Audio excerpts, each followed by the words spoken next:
میری اکثر کوشش ہوتی ہے کہ کالج آنے جانے کے لیے مین روڈ کا استعمال نہ کروں جہاں پر ٹریفک کا زیادہ ہجوم ہو۔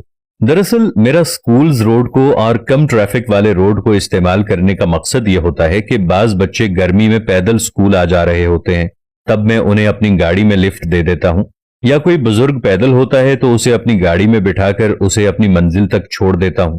گزشتہ دنوں میں کالج سے واپسی پر گھر آ رہا تھا تو ویران راستے میں ایک بچی دوڑتے ہوئے میری گاڑی کے سامنے آئی۔ میں نے فوراً بریک لگائی تو وہ بچے روئی جا رہی تھی۔ کچھ بولنے سے پہلے اس نے ایک شخص کی طرف اشارہ کیا جو سڑک پر لیٹا ہوا تھا۔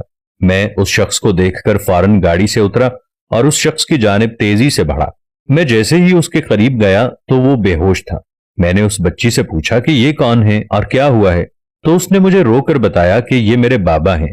وہ بچی بہت ڈری ہوئی اور سہمی ہوئی تھی، وہ اور کچھ نہیں بتا پا رہی تھی، صرف روئے جا رہی تھی۔ ویران روڈ ہونے کی وجہ سے وہاں میرے علاوہ کوئی موجود نہیں تھا اور میں زیادہ دیر کسی اور کا انتظار بھی نہیں کر سکتا تھا کیونکہ اس شخص کی طبیعت بہت خراب لگ رہی تھی۔ میں نے اپنی مدد آپ کے تحت اس شخص کو اٹھایا اور ہسپتال لے جانے کے لیے اپنی گاڑی میں لٹا دیا اور وہ بچی بھی اپنے بابا کے ساتھ بیٹھ گئی۔ ہم کچھ ہی دیر میں سٹی ہاسپٹل پہنچ گئے۔ ہسپتال جا کر ہم نے ڈاکٹرز کو بلایا۔ ڈاکٹرز نے اس شخص کو ایمرجنسی وارڈ میں شفٹ کر دیا۔ اتنے میں اس بچی نے روتے روتے مجھ سے موبائل مانگا کہ میں اپنے گھر والوں کو اطلاع کر دوں۔ میں نے اسے موبائل دیا۔ اس نے اپنی امی کو کال کر کے بتایا کہ بابا کی طبیعت ٹھیک نہیں ہے، ہم سٹی ہسپتال میں موجود ہیں۔ میں نے اس بچی کو حوصلہ دیا اور پوچھا، بیٹا آپ کے بابا کو ہوا کیا ہے؟ اس بچی نے روتے ہوئے بتایا کہ یونیورسٹی سے واپسی پر میرے بابا مجھے اپنی بائک پر گھر لے جا رہے تھے کہ راستے میں 3 مسلح افراد نے گن پوائنٹ پر ہم سے موٹر سائیکل، موبائلز اور جو ابو 22,000 روپے پینشن نکلوا کر آ رہے تھے، ان مسلح افراد نے ہم سے چھین لیے۔ پھر ان لوگوں نے مجھے جیسے ہی کانوں کی بالیاں جو کہ گولڈ کی تھی چھیننے کے لیے پکڑا تو میرے بابا نے ایک زوردار آواز نکالی کہ خدا کے لیے میری بیٹی کو چھوڑ دو، میری بیٹی کو ہاتھ مت لگاؤ۔ وہیں پر میرے بابا گر گئے اور وہ ڈاکو میرے کانوں سے بالیاں کھینچ کر لے گئے۔ اس بچی کے کانوں سے اس وقت بھی خون بہ رہا تھا۔ وہ کہنے لگی کہ پھر میں روڈ پر کسی مسیحا کا انتظار کرنے لگی کہ کوئی آئے اور میرے بابا کو ہسپتال لے جائے۔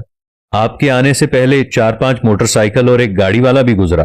میں ان کے سامنے بھی بھاگ کر گئی کہ خدارا میرے بابا کو بچا لو، لیکن کسی نے میری مدد تک نہیں کی۔ یہ تو اللہ کا شکر ہے کہ آپ آ گئے جنہوں نے ہمیں ہسپتال پہنچا دیا۔ اتنے میں بچی کی والدہ اور بھائی بھی آ گئے۔ انہوں نے میرا شکریہ ادا کیا۔ ابھی وہ مجھ سے میرا نام اور میرے بارے میں پوچھ ہی رہے تھے کہ ایک ڈاکٹر آیا اور اس نے کہا کہ آپ کے مریض کو بہت سخت ہارٹ اٹیک آیا ہوا ہے۔ شکر ہے آپ وقت پر ہسپتال لے آئے ورنہ ان کی جان چلی جاتی۔ اب آپ اپنے مریض کو 2 دن ہسپتال میں رکھیں، پھر بے شک آپ انہیں گھر لے جائیے گا اور کوشش کیجیے گا انہیں کوئی ٹینشن پریشانی نہ آنے پائے۔ وہ بچی بہت روئے جا رہی تھی۔ اس نے مجھ سے کہا کہ آج آپ نہ آئے ہوتے تو شاید میرے بابا کی جان چلی جاتی۔ ایک بوڑھے شخص کے درد کا اندازہ لگانا شاید ناممکن ہو جس کی آنکھوں کے سامنے اس کی بیٹی کو 3 ڈاکو پکڑ کر اس کی بالیاں اتاریں۔ یہ دکھ بچی کا باپ برداشت نہیں کر پایا اور اسے ہارٹ اٹیک آ گیا۔ اتنے ظالم ڈاکو تھے جنہوں نے موٹر سائیکل چھین لی، پینشن کے 22,000 چھین لیے، 2 موبائلز چھین لیے، لیکن ان کی لالچ اس قدر بڑھ گئی تھی کہ ایک معصوم بچی کی کانوں سے بالیاں تک چھین لی۔ یہ معاشرہ بہت بے حس ہو چکا ہے۔ اس معاشرے میں احساس ختم ہوتا چلا جا رہا ہے۔ ایک شخص جو زندگی اور موت کی کشمکش میں روڈ پر پڑا ہوا ہے، اس کی معصوم بچی روڈ پر سے گزرنے والوں کو مدد کے لیے پکارتی رہی، لیکن کوئی مدد کے لیے نہیں رکا۔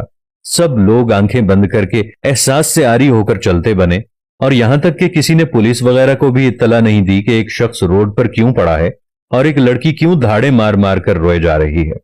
اس میں بھی کوئی شک نہیں کہ نوسر بازی ہمارے معاشرے میں بڑھتی چلی جا رہی ہے، لیکن کیا ہم اس قابل بھی نہیں کہ متعلقہ اداروں کو ہی ایسی باتوں کی خبر دے سکیں؟ میری آپ سے گزارش ہے کہ خدا را انسانیت کے کام آنا سیکھیں۔ مشکل میں مجبور انسانیت کی مدد کرنے سے ہی خدا راضی ہوتا ہے، اور میرے خیال میں دنیا و آخرت میں سرخرو ہونے کا واحد راستہ ہی انسانیت سے محبت ہے۔